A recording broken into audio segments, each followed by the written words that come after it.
அண்மை செய்தியாக பார்த்து வருகிறோம்.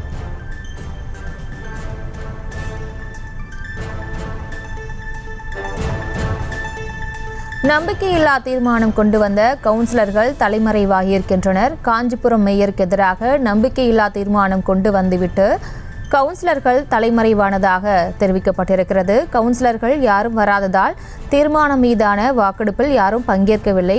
இது தொடர்பான மேலும் விவரங்களுடன் இணைகிறார் எமது செய்தியாளர் துரை வெங்கடேஷ். வணக்கம். மேலும் விவரம். வணக்கம் பிரியங்கா. இந்த காஞ்சிபுரம் மாநகராட்சியிலே மொத்தம் 51 கவுன்சிலர்கள் இருந்து வருகிறது. இந்த திமுக மேயராக மகாலட்சுமி யுவராஜன் இருந்து வருகிறார். இந்த நிலையிலே திமுக மேயர் மகாலட்சுமி யுவராஜுக்கு எதிராக நம்பிக்கையில்லா தீர்மானம் கொண்டு வந்திட வேண்டும் என 22 திமுக மாமன்ற உறுப்பினர்கள், அதே போன்று அதிமுக உட்பட எதிர்கட்சிகளுடன் சேர்ந்து இந்த நம்பிக்கையில்லா தீர்மானத்தினை கொண்டு வந்திட வேண்டும் என பல்வேறு போராட்டங்களுக்கு பிறகு இன்றைய தினமானது இந்த நம்பிக்கையில்லா மேயர் மீது நம்பிக்கையில்லா தீர்மானம் மற்றும் அது தொடர்பான விவாதமானது காஞ்சிபுரம் மாநகராட்சியினுடைய அறிஞர் அண்ணா அரங்கத்திலே இந்த மாமன்ற கூட்டங்களை துவங்கி இருக்கிறது, நேரமானது துவங்கி இருக்கிறது. இந்த நிலையிலே எதிர்ப்பு கவுன்சிலர்கள் தற்போது வரை ஒருவர் கூட பங்கேற்காமல், அதே போன்று அதிமுக உட்பட எதிர்ப்பு கவுன்சிலர்கள் ஒருவர் கூட பங்கேற்காமல் இந்த முற்றிலுமாக இந்த மாமன்ற இந்த தீர்மானம் மேயர் மீது அதிருப்தியாக இருந்த இந்த எதிர்ப்பு கவுன்சிலர்கள் யாருமே பங்கேற்காமல் அந்த சேர்களானது காலியாக இருக்கிறது. மாநகராட்சி ஆணையரும் அதே போன்று மாநகராட்சியினுடைய அதிகாரிகளும் தற்போது காத்து கொண்டிருக்கின்றனர். தொடர்ந்து தற்போது 10-30 மணி ஆகும், அரை மணி நேரம் தற்போது இந்த கூட்டமானது தொடங்கி தற்போது அதிகாரிகள் காத்து கொண்டிருக்கிறார்கள். இந்த நிலையிலே தற்போது வரை ஒருவர் கூட பங்கேற்காமல் இந்த இருக்கைகளானது காலியாக இருந்து வருகிறது.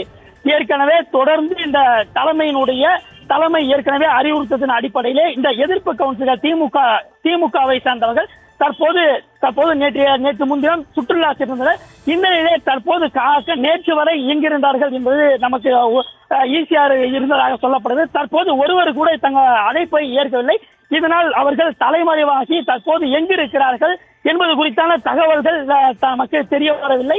இதன் காரணமாக தற்போது இந்த மாமன்ற கூட்டரங்கிலே நடைபெற்று வரக்கூடிய இந்த மேயர் மீது நம்பிக்கையில்லா தீர்மானத்திலே நாம் எதிர்ப்பு கவுன்சிலர்கள் பங்கேற்காததன் காரணமாக இந்த காஞ்சிபுரம் மக்கள் பெரும் அதிர்ச்சியில் இருந்து வருகின்றனர். பல்வேறு போராட்டங்களை நடத்தி திமுக மேயருக்கு எதிராக தொடர்ந்து இந்த திமுக மேயர் மீது நம்பிக்கையில்லா தீர்மானம் கொண்டு வந்திருந்தனர். தொடர்ந்து வலியுறுத்தி பல்வேறு போராட்டங்களுக்கு பிறகு இந்த நம்பிக்கையில்லா தீர்மானமானது கொண்டு வந்திருக்கக்கூடிய நிலையிலே இந்த கூட்டத்தில் எதிர்கட்சி கவுன்சிலர்கள், அதாவது அதிமுக உட்பட எதிர்கட்சி கவுன்சிலர், அதே போன்று திமுக உட்பட இந்த எதிர்ப்பு கவுன்சிலர் யாருமே பங்கேற்காது காஞ்சிபுரம் மக்களிடையே பெரும் அதிர்ச்சியை ஏற்படுத்தி இருக்கிறது. விவரங்களுக்கு நன்றி துரை வெங்கடேஷ். செய்திகளை உடனுக்குடனும் துல்லியமாகவும் தெரிந்து கொள்ள சப்ஸ்கிரைப் பண்ணுங்க.